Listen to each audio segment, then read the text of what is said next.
I'm going to set the stage a little bit for this session this afternoon, give you the perspective from the ABVMA, and I call my presentation Antimicrobial Use, Moving from Oversight to Stewardship. And when I opened my social media feed this morning, I saw an article in Western Producer. It said, clean calving grounds a key to success for keeping calves healthy, or something like that. And I thought, well, that was a great example of exactly what we're talking about today here. Over the next few months, we're going to have hundreds of thousands of calves hit the ground in Alberta, and we're going to have hundreds or thousands of producers that are going to be faced with dealing with the health of those calves when they're born. Many of them will engage the services of a veterinarian, but some of them are going to be approaching a veterinary practice with the thought that I need to get some of those pills, or I need to get a bottle of drug to go keep that calf happy.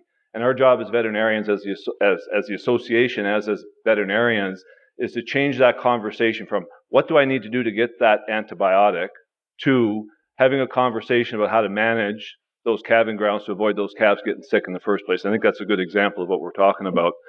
And so we know we've had lots of conversations over the last year, and they all relate back to the threat of antimicrobial resistance. And we've talked about that being a global threat, that if all the stakeholders don't make appreciable changes in policy with regard to the use of antimicrobials, that society is going to face deaths in the magnitude of 10 million per year by 2050 if we don't make changes. And all member countries are called to take action, and Canada has taken action and released in late 2017 the Pan-Canadian Framework for Action Tackling Antimicrobial Resistance and Antimicrobial Use. Long before that, in about 2014, Health Canada, the Veterinary Drug Directorate, and CAHI, the Canadian Animal Health Institute, made an announcement that they were going to work to move all antimicrobials being used under veterinary oversight. And that started back in 2014, and we know, and we've had conversations over the last year about the package of regulation and the policy change that took effect in December 21st that is affecting increased veterinary oversight of antimicrobial use. And we talked a lot about that through last year. The communications coming from the office included, at this event last year, we talked about those regulations and policy changes. We talked about what is veterinary oversight. We held regional meetings across the province. We had numerous articles in our e-news and in our members magazine, and we produced the Prescribing and Dispensing Handbook, the second edition of which is on your tables today. We also had significant engagement with industry. So the Intensive Livestock Working Group represented major commodities in the province, as well as Alberta beef producers, the Alberta Bee Commission, as well as Alberta Agriculture and Forestry, trying to address some of the concerns of animal owners and producers in the province.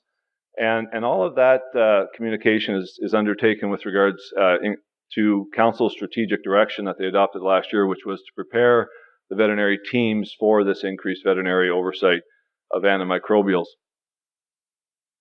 That Pan-Canadian Framework for Action underscores the position that veterinarians play in the responsible use of antimicrobials and this idea of stewardship. And this is taken right from that Pan-Canadian Framework, and it recognizes the important role that veterinarians play in prescribing antibiotics for use here in food animals and companion animals. You can read on the screen.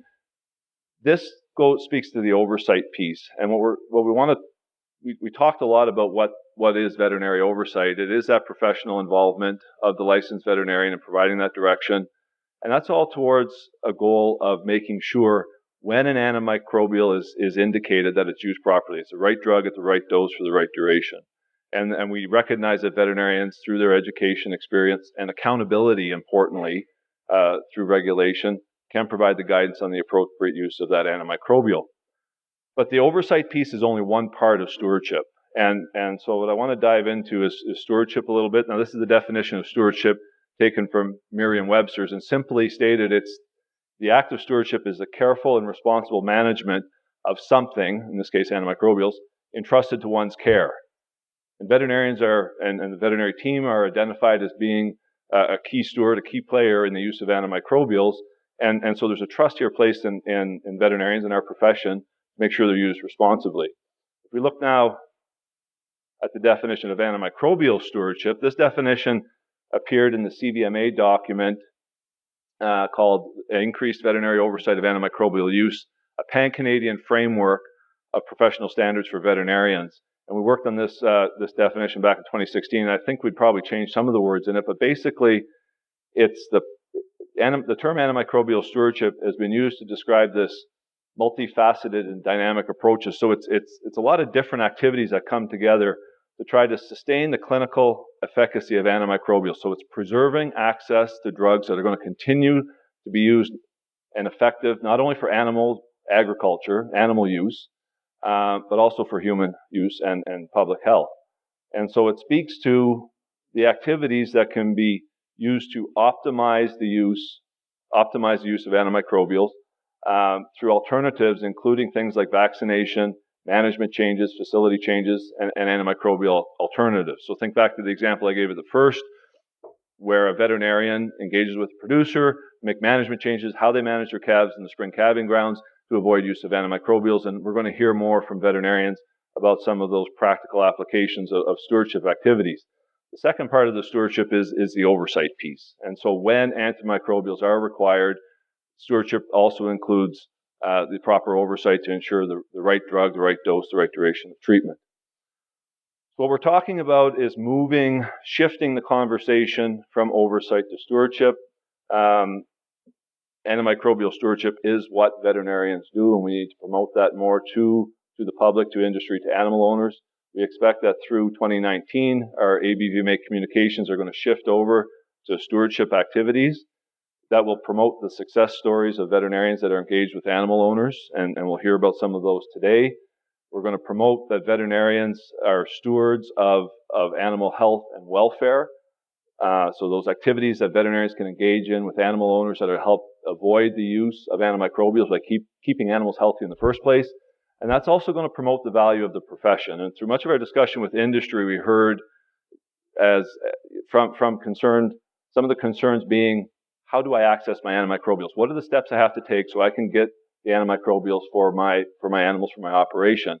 And we talk about developing the relationship. We need to further that discussion to the value that veterinarians can bring. So it's not about accessing the antimicrobials. It's not about timely and affordable access. It's about the value of what the professional can bring to the animal owner, to the production unit, and to safeguard animal health and welfare. And the thought is that ABVMA will undertake these communication initiatives, but at a different level, individual veterinarians across the province and the veterinary practices are going to deliver those same messages to animal owners. I should point out that to help fund some of these communication initiatives, ABVMA was notified of a funding grant that was available for undertaking antimicrobial resistance-related communications through Alberta Agriculture and Forestry. I can report to you that the ABVMA has submitted an application, and we're just waiting on word for approval. And so and as we anticipate that funding will become available, we hope to have some engaging and very successful communication initiatives that happen through the coming years. So thank you for your time, and I think we'll take questions later as a panel.